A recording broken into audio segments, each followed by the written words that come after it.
एक दिन यूफू नाम का आदमी बड़े दिल से एक छोटी सी मछली को पकड़कर फिर से पानी में छोड़ देता है, लेकिन वो मछली एहसानमंद होने के बजाय उल्टा उसके साथ गद्दारी कर जाती है। वो यूफू की नाव को जबरदस्ती धक्का देने लगती है और नाव बेकाबू होकर सीधा 1000 मीटर ऊंचे झरने की ओर बढ़ने लगती है। यूफू का चेहरा डर से सफेद पड़ चुका है। वो डंडे से नाव रोकने की कोशिश करता है, खुलती है तो खुद को एक ऐसे जगह पर पाता है जहाँ चारों ओर कमल के फूल खिले हैं। वो ऊपर देखता है तो सामने एक पूरी की पूरी आड़ू के फूलों से सजी घाटी होती है। यूफू हैरान रह जाता है, जैसे किसी जादुई दुनिया में पहुंच गया हो।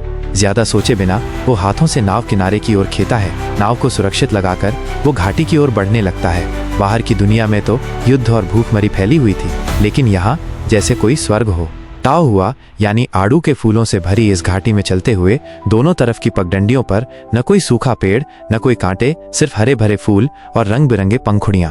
यूफू सोच में पड़ जाता है, ये जगह है क्या? वो घाटी के आखिरी छोर तक पहुंचता है जहां से एक नदी बहती है। तभी उसकी नजर पड़ती है एक पहाड़ी पर, और पहाड़ी के नीचे एक छोटा सा गुफा जैसा रास्ता दिखता है। उत्सुकता के साथ वो पहले अपनी टोपी बाहर रखता है, फिर धीरे धीरे अंदर रेंगने लगता है। अजीब बात यह थी कि गुफा बाहर से तो छोटी थी, पर अंदर जाते जाते बड़ी होती जा रही थी। जहां वो पहले घुटनों के बल चल रहा था, अब वो अंदर कलाबाजियां खाने लगा। और तभी सामने से एक तेज रोशनी आती है। गुफा का दूसरा सिरा एक और दुनिया में खुलता है। उस दुनिया में लोग खेती कर रहे थे, मवेशी चरा रहे थे। यूफू भागकर उनके पास गया, लेकिन उसका कमजोर शरीर वहां के खुशहाल हंसते खेलते लोगों के बीच अजीब लग रहा था। वो सब जैसे किसी सपनों की दुनिया में जी रहे थे।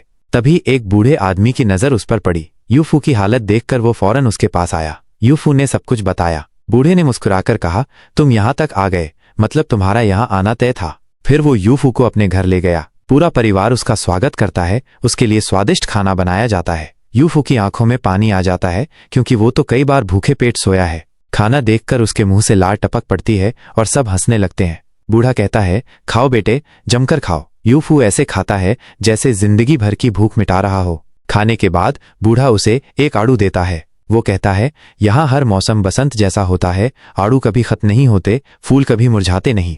यूफू ने पूछा, आपको ये जगह कैसे मिली? बूढ़ा बताता है कि कई पीढ़ियां पहले जब किन वंश का युद्ध हुआ था, उसके पूर्वज यहाँ आकर बस गए थे। वो लोग तब से कभी घाटी से बाहर नहीं गए और न ही कोई बाहर से यहाँ आया। यूफू ने पुरुष अब पहला व्यक्ति है जो यहाँ आया है। यूफू चौंक गया। बुजुर्गवार, अब तो किन वंश कब का बीत गया है। उसके बाद हान और वेई भी बीत गए। अब तो जिन वंश का समय है। बूढ़ा चौंक गया। उसे एहसास होता है कि दुनिया तो कब की बदल चुकी है, और इधर यूफू पूरा आड़ू खा चुका होता है और वो चुपचाप उसका बीज अपनी जेब में रख लेता है। इसके बाद गांव के लोग बारी बारी उसे खाने पर बुलाने लगते हैं। नाच गाना होता है और सब मिलकर उसका स्वागत करते हैं। यूफू को लगता है जैसे उसकी किस्मत बदल गई हो। कुछ दिन आराम और सुख में बीतते हैं, लेकिन यूफू का दिल बेचैन रहता है। रात को वो करवटें बदलता है, सोचता है मैं यहाँ मजे में हूँ और मेरा परिवार भूखा है। अगली सुबह वो तय कर लेता है कि उसे वापस जाना होगा अपने परिवार को लाने के लिए। सुबह सुबह आड़ू के बीज वाला डिब्बा हाथ में लेकर वो निकल पड़ता है। उसका मन भारी है, जैसे कोई अपना छोड़कर जा रहा हो।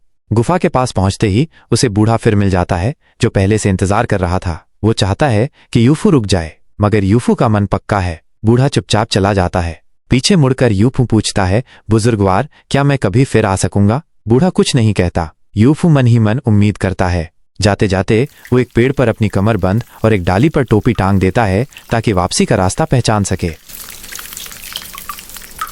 लेकिन बाहर आकर वो वादा भूल जाता है। उल्टा गांव वालों को उस जगह के बारे में बताने लगता है, पर उसे पागल समझकर स्थानीय शासक उसे गिरफ्तार करवा देता है। कहता है, झूठ फैलाता है, कोई स्वर्ग नहीं होता इस दुनिया में।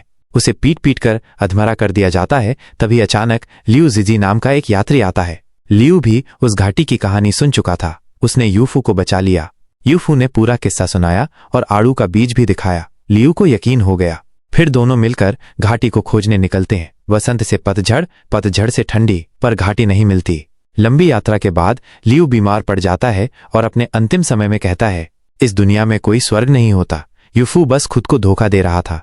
लियू की मौत के बाद यूफू भी हार मान लेता है। वो उस आड़ू के बीज को अपने झोपड़े के पास जमीन में गाड़ देता है, और फिर वही पुरानी जिंदगी, फिर से मछली पकड़ना, फिर से तानों के नीचे जीना। स्थानीय शासक अब भी उसे सताता रहता है।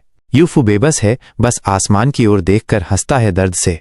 एक दिन थका हारा चलता हुआ जब वो सिर उठाता है, उसे एक पेड़ दिखाई देता है, आड़ू का पेड़।